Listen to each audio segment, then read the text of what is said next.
Hey y'all, it's Jody May. I'm back. Welcome to a What's for Dinner video. I hope you guys truly enjoy it. If you do, hit that subscribe button and click that bell so you get notified of future videos. You guys, it's been a few months, and for that I truly do apologize, but our family has been going through a lot with health issues. So I hope you guys enjoy, and if you do, stick around.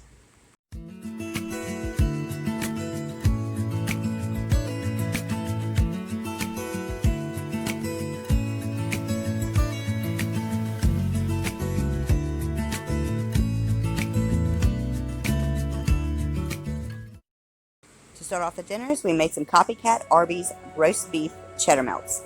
For this, you're going to need wedges or curly fries, whichever is your choice. I use bouillon cubes, but you can use beef broth if you want. Cheddar cheese, buns, and some roast beef. Now here, guys, nobody's perfect, okay? It's my kitchen. It is just how I roll. I did go ahead and start to boil my water. It was 2 cups of water, 2 bouillon cubes, and I realized I did not put in the wedges first. It does take longer for the wedges to cook, so my top suggestion would be in this video would be to start your fries or your wedges first, because they do take longer than heating up the roast beef. However, this is a new machine that I got just a couple months ago. I got it off of an auction site for like 30 bucks. Awesome piece of equipment. I love it. However, I would prefer to have the one where you turn the knobs to where you can adjust it. If not, this one here, you actually have to put an app on your phone, and I just haven't done that yet. But here, you guys, all you do is you heat up your water with the beef broth or the bouillon cubes, or you can use canned beef broth, either one. But all you want to do here is just heat up the roast beef thoroughly. And then once the fries were done, I went ahead and put in my buns while they were hot. Now I only put the buns in there for maybe 2 minutes just to get them heated through. And there you have it, plated up. Chili cheese fries, you guys, these were awesome. For this, all you're going to need is a pound of ground beef, some fries, taco seasoning, an onion, minced garlic, cheddar cheese, tomato sauce, diced tomatoes, and green chilies.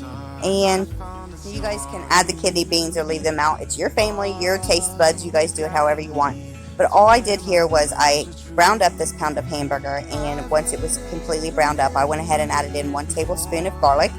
I do let that cook for about a minute, just until you start smelling the garlic really good.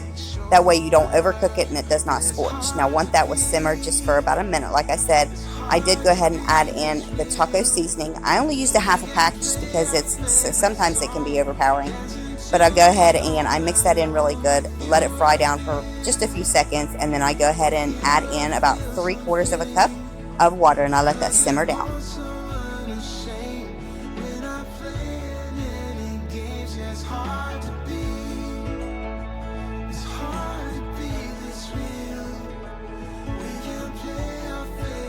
Now once that was simmered, I did go ahead and stir it really good. I made sure that it was thick but not, really like dry. So once that was done, I did go ahead and add in all the mixtures, the tomato sauce, the tomatoes and things. And I did rinse and drain the kidney beans. Like I said before, you guys can totally leave these out, but my kiddo loves this, so I definitely had to put them in there. I did let this simmer for about 15-20 minutes just to kind of thicken it up a little bit to where it wasn't so soupy. And there you have it, guys. Top it with whatever you want. For this dinner, we had skillet lasagna, and you guys, it's super easy. For this, you're going to need mozzarella cheese, Parmesan, hamburger, cottage cheese, minced garlic, Italian seasoning, lasagna noodles, and pasta sauce. Now here, all I did was I browned the hamburger, and I just added in maybe a pinch of salt and a pinch of pepper, and I got it browned up.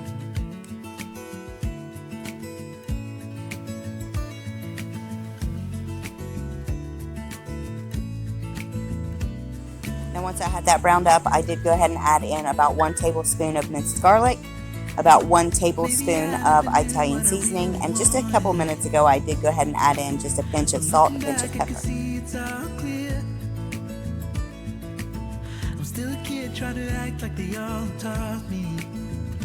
Now once I had let that cook down with the garlic in there for probably about a minute, I went ahead and added in the pasta sauce. You guys, I forgot to show you in the clip, but you need a can of tomatoes as well for this, and you're going to need about 1.5 cups of water. I only used about 3/4 of a cup, and I ended up having to use more water later.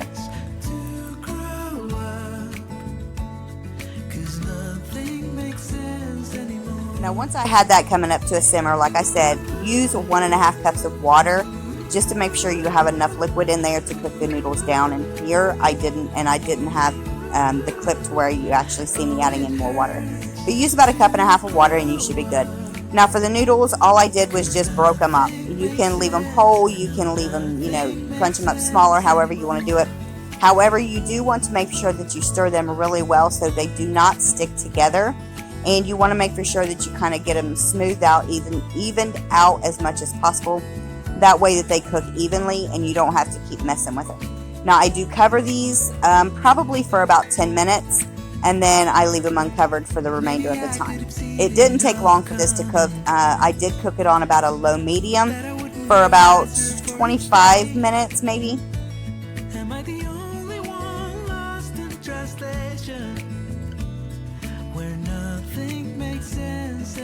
Like I said, you do want to stir these several times, every 4 to 5 minutes max, just so they don't stick together and they cook thoroughly. Now once the noodles were done, all I did was added 1 cup of cottage cheese and about 1 cup of shredded Parmesan cheese, and I mixed it up really good until the cheese melted down.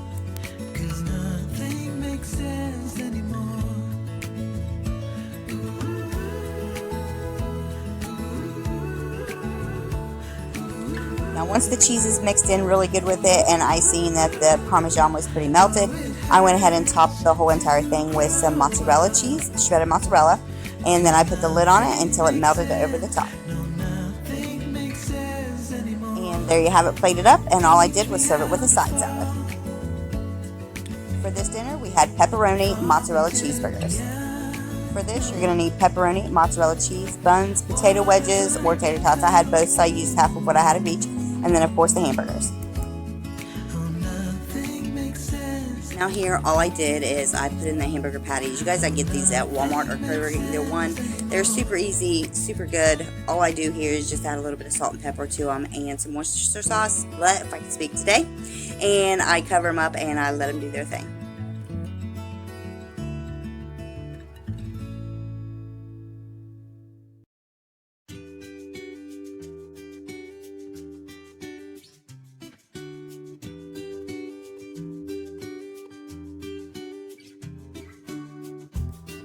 Now for the wedges and tater tots, I do spray them with a little bit of extra virgin olive oil just to get them a little bit more crispy. And you guys, like I mentioned earlier, I did get this Cosori at an auction and I still haven't figured out all the ways to use it.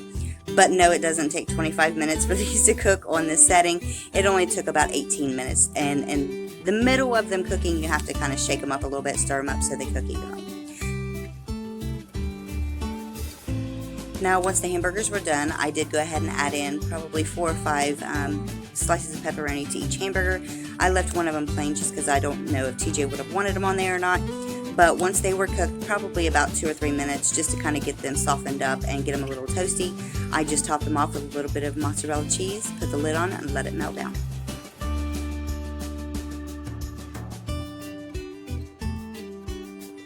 I truly hope you guys enjoyed this week's What's for Dinner video. I do love hearing feedback from you guys, so leave me a comment down below. And like I said, if you're new, hit that subscribe button and click that bell so you don't miss any future videos. Thanks for watching, y'all.